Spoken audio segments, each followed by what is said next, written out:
Bienvenue dans cette troisième vidéo. Alors si vous n'avez pas vu les deux autres vidéos, je vous conseille de regarder les liens dans la description car je les ai mis. Voilà, j'espère que vous allez aimer cette vidéo tout autant que les deux premières. Alors aujourd'hui, on va parler d'un nouveau topic, également très intéressant, la méditation.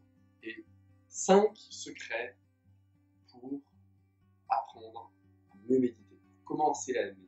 Si vous êtes un débutant, si vous ne connaissez pas grand-chose à la méditation, mais c'est quelque chose qui vous intéresse, je vous conseille vivement de rester et de regarder cette vidéo en entier.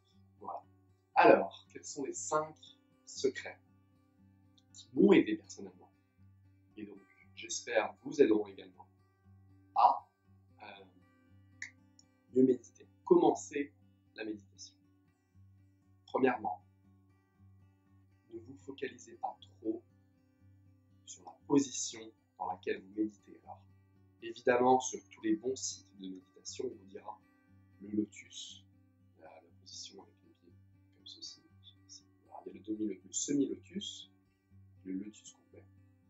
C'est une très bonne position où l'énergie est plus sollicitée, donc c'est une meilleure position qu'être assis sur une chaise. Cependant, pour commencer, si vous êtes plus à l'aise assis sur une chaise et que ça correspond mieux à l'état dans lequel vous êtes à ce moment-là, ça n'aura qu'une importance. Dans quelle position vous êtes pour méditer? Je le répète encore une fois. La position dans laquelle vous méditez n'a pas tant d'importance que ça pour méditer. Pourquoi? Car l'exercice de méditation reste le même. On va en parler dans le deuxième secret. Quel est le deuxième secret, justement? Alors, il y a différents types de méditation, comme vous le savez. Il y a la méditation zen, il y a la méditation par le souffle, donc la mindfulness meditation.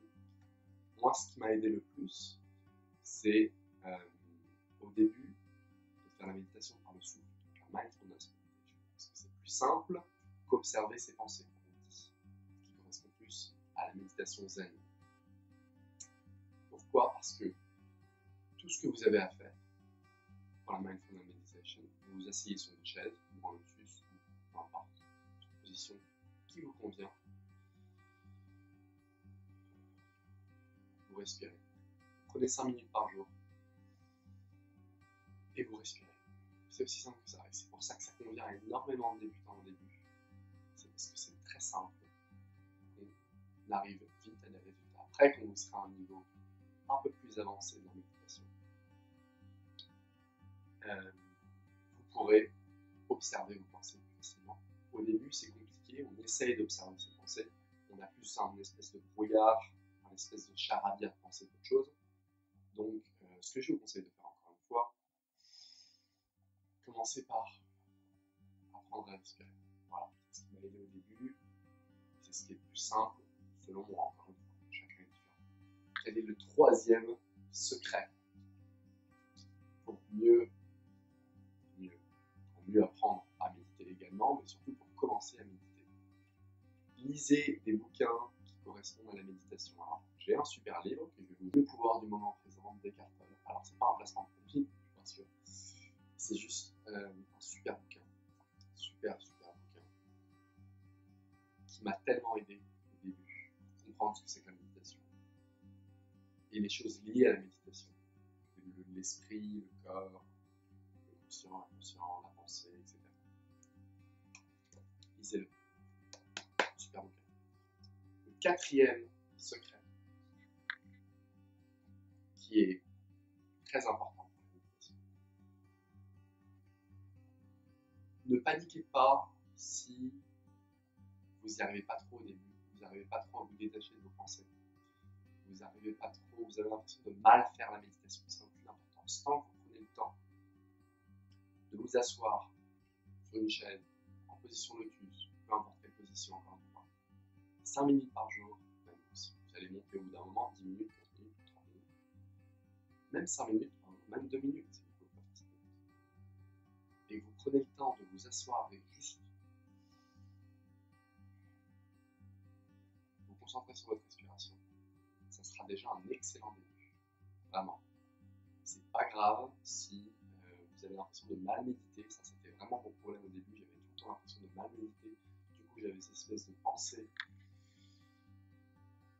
pas négative, mais pas loin, pendant la méditation, comme quoi je méditais mal, il fallait que j'arrête, ça ne marcherait pas.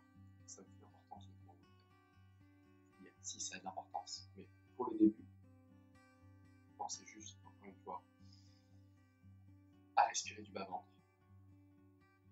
Faites ça pendant 5 minutes par jour. Ne vous posez pas de questions sur comment il faut le faire, est-ce que je le fais bien, etc. Vous verrez des résultats rapidement. La méditation, quelque chose qui prend du temps. Je ferai une autre vidéo sur l'attention, notamment le trouble d'attention et la méditation, et en quoi ça peut aider certaines personnes qui ont le trouble d'attention, le TDAH. Ça aide pour énormément de choses, ça diminue le vieillissement cérébral, ça crée de nouvelles cellules dans le corps, donc je ne suis pas médecin, mais c'est excellent pour la santé. C'est que ça crée des nouvelles connexions neuronales, ça augmente le niveau de dopamine dans le cerveau. Autant dire que c'est un très bon remède. Mais c'est difficile, il faut être patient. Et on est dans une société où on est habitué à tout avoir directement. Alors la patience, c'est quelque chose qui nous est plus vraiment familier.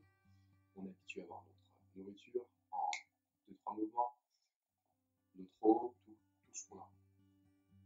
Le 5e secret, je passe du 4e au 5e, du coup en liaison.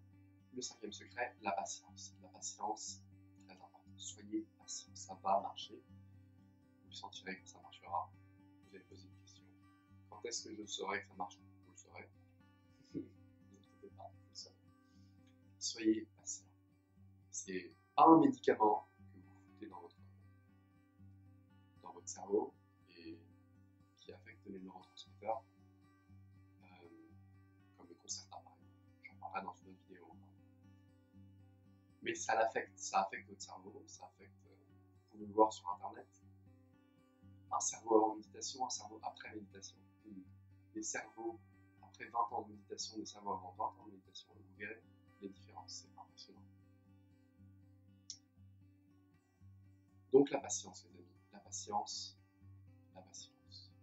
c'est difficile, c'est contraignant, 5 minutes par jour, mais pour certaines personnes 5 minutes par jour c'est très contraignant, mais la patience c'est clé. C'est pas du tout un truc où on peut accélérer le processus si vous voulez, il faut passer par toutes les étapes. Et voilà, il faut passer par toutes les étapes, et c'est comme ça. Encore une fois, c'est pas un médicament qui va directement dans le cerveau qui affecte les neurotransmetteurs, ça les affecte, mais sur le long terme, c'est quelque chose de naturel qui vient de nous. Donc l'avantage d'avoir fait de la méditation, c'est que après vous serez capable de rester dans cet état méditatif tout au long de la journée. Alors, c'est compliqué, c'est difficile, mais quand vous aurez appris à bien méditer, vous serez capable de rester dans cet état méditatif parce que vous saurez comment faire. Et votre conscient aura des petits clics pendant la journée. Ah, tiens, je prends 2 minutes pour respirer là, parce que je suis stressé, je suis totalement en perte de contrôle. Vous verrez que votre état intérieur changera. Voilà, j'espère que cette 3e vidéo vous aura plu. Je ferai une autre vidéo très bientôt, peut-être même 2 dans la semaine, je vais voir si j'ai le temps, parce que je viens d'arriver dans ma nouvelle école, ici à Reims. Donc voilà, j'espère que ça vous a plu en tout cas.